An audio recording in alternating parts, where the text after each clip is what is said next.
시청자 여러분 안녕하세요. 시민 여러분의 교통 안전을 책임지고 있는 충남지방경찰청 경사 천선경입니다. 만 65세 이상 고령 운전자들 중 장롱면허 가지고 계신 분 꽤 있으시죠? 이런 분들을 위한 고령 운전자 운전면허 자진 반납 지원 제도가 있습니다. 이는 운전면허를 자진 반납한 고령 운전자에게 10만 원 상당의 지역상품권 지역화폐 또는 교통카드 제공 등의 혜택을 주는 것인데요. 내가 만약 65세 이상인데 운전을 딱히 하지 않는다면 가까운 경찰서를 방문하셔서 운전면허 자진 반납을 신청하시기 바랍니다. 그럼 지금부터 블랙박스로 본 사사건건 시작하도록 하겠습니다.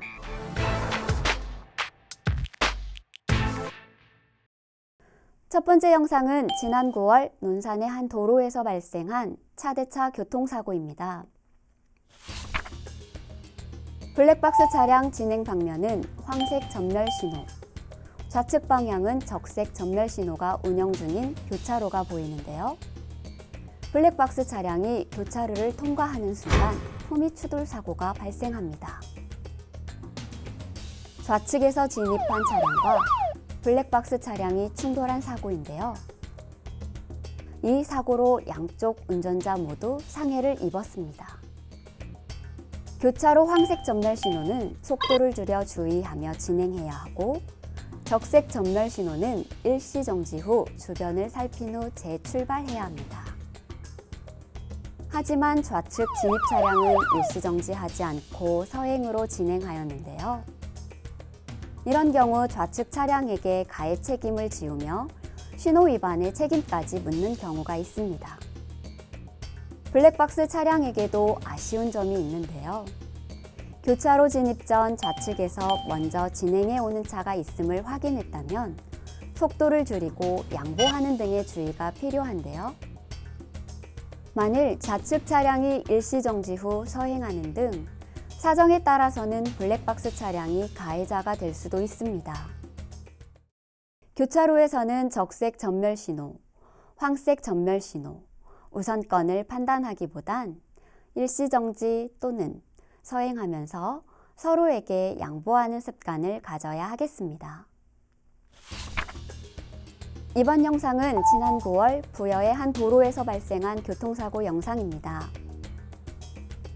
비가 오는 도로, 블랙박스 차량이 좌회전 신호에 따라 움직이는데요. 순간 추돌 사고가 발생합니다. 좌측에서 진행하던 화물 차량의 신호 위반 사고였는데요. 신호를 어겨도 무사히 지나갈 수 있을 거라고 생각한 것일까요? 빗길에서는 시야가 좁아지기 때문에 갑자기 등장하는 차량과 보행자, 장애물을 발견하기 힘듭니다. 또한 속도가 높을수록 수막 현상이 발생할 확률이 높아지는데요. 수막 현상이 발생하면 차가 물에 뜨게 되어 조향이 불가능해지기 때문에 갑작스런 상황에 대처하기 힘듭니다. 따라서 빗길이라면 더욱 주변을 살피고 반드시 교통신호를 준수해야 하겠는데요. 특히 교차로 신호가 녹색이더라도 언제든지 바뀔 수 있음에 정지선 전에 멈출 수 있는 안전속도를 유지하는 것 역시 매우 중요합니다. 이번 영상은 지난 9월 서산의 한 도로에서 발생한 교통사고입니다. 교차로 녹색 신호에 따라 좌회전 차선에 대기 중인 블랙박스 차량이 앞 차량을 따라 비보호 좌회전을 시도하는데요. 하지만 맞은편 정상 직진 차량과 충돌합니다. 비보호 좌회전 교차로에서 주로 발생하는 사고 유형인데요. 비보호 좌회전은 언제든지 할 수 있는 권리가 아닙니다. 비보호 좌회전 표지판이 설치된 곳에서 녹색 신호에 좌회전할 수 있으나 마주오는 차량의 교통 흐름을 방해하지 않는 경우에 해야만 합니다. 빨리 통과하면 되겠지, 앞차가 확인했으니 따라만 가면 되겠지, 맞은편 차가 양보하겠지 하는 안일함이 사고로 이어지는데요. 사고에 대한 가해 책임까지 져야 합니다. 안전한 비보호 좌회전을 위해서는 맞은편 교통 상황을 파악하기 위한 서행과 일시정지는 기본이며 무리한 좌회전은 금지입니다. 안전수칙과 법규를 지켜야 나를 지킬 수 있고 우리 모두의 안전을 지킬 수 있습니다. 이번 영상은 지난 9월 청양의 한 도로에서 발생한 교통사고입니다. 편도 1차로를 주행 중인 화물 차량이 보입니다. 곡선주로에서 직선주로로 접어들면서 오토바이가 나타나자 추월을 시도하는데요. 순간 오토바이가 좌회전을 시도하면서 그대로 충돌하고 맙니다. 편도 1차로 국도에서 상대적으로 속도가 느린 이륜차. 경운기 등이 앞서갈 때 이런 사고가 종종 발생하는데요. 무엇이 문제였을까요? 해당 도로는 중앙선이 황색 실선으로 표기된 교차로 인접도로였는데요. 도로교통법은 중앙선 황색 실선 지점에서 앞차가 서행한다고 하여 앞지르게 하는 것을 정당화하지 않으며 사고 발생 시에도 가해 책임을 묻습니다. 특히 교차로 부근이라면 앞선 차량의 좌회전이 예상되므로 오히려 감속하는 등 주의해야 하겠는데요. 앞지르기는 중앙선 점선 지점에서 교통안전이 확인된 상태에서 해야 하겠습니다. 이륜차 역시 아쉬운 점은 있는데요.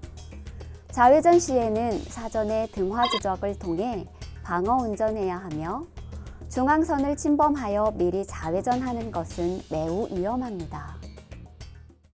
내 갈 길만 가려는 위험한 운전 습관, 큰 화를 부를 수 있다는 점 꼭 명심하시기 바랍니다. 마지막 영상은 지난 9월 천안의 한 도로에서 발생한 교통사고입니다. 영상 좌측으로 1차로를 주행 중인 화물 차량이 보입니다. 잠시 후 해당 차량은 2차로로 차선 변경을 하더니 연이어 블랙박스 차량이 주행 중인 차로로 무리한 차선 변경을 시도합니다. 다급한 블랙박스 차량은 충돌을 피하려다 결국 가드레일을 들이받고 마는데요. 하지만 화물 차량은 아는지 모르는지 그대로 가버립니다. 도로교통법 제19조 제3항은 진로 변경할 때는 다른 정상적인 진행차에게 방해를 주어서는 안 된다고 규정하고 있습니다. 또한 비접촉 교통사고라도 법규 위반이 사고의 직접 원인이 되는 경우 사고의 책임을 지게 되는데요. 이럴 경우 운전자는 비접촉 사고라도 즉시 정차하여 필요한 조치를 취해야 합니다. 안전한 진로 변경을 위해서는 충분한 안전거리 확보가 선행되어야 하며 방향 지시 등을 작동해 진로 변경을 알려야 합니다. 또한 방향 지시 등이 양보를 강요하는 것이 아님을 생각하시고 진행차로에 주행 중인 차가 있는지를 한 번 더 확인하는 습관이 필요하겠습니다.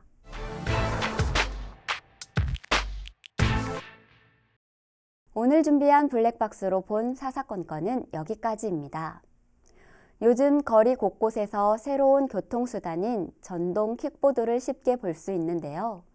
이용하는 시민이 늘어나면서 안전사고도 증가하고 있습니다. 전동 킥보드는 현행법상 오토바이와 동일하게 원동기 장치 자전거로 분류하는데요. 이에 따라 도로에서만 운행이 가능하며 만 16세 이상 운전면허 소지자가 운전을 해야 합니다. 그리고 보호장비도 필수로 해야 한다는 거 잊지 마시기 바랍니다. 저는 오늘도 내일도 언제나 여러분의 안전을 위해 노력하겠습니다. 지금까지 블랙박스로 본 사사건건 경사 천선경이었습니다.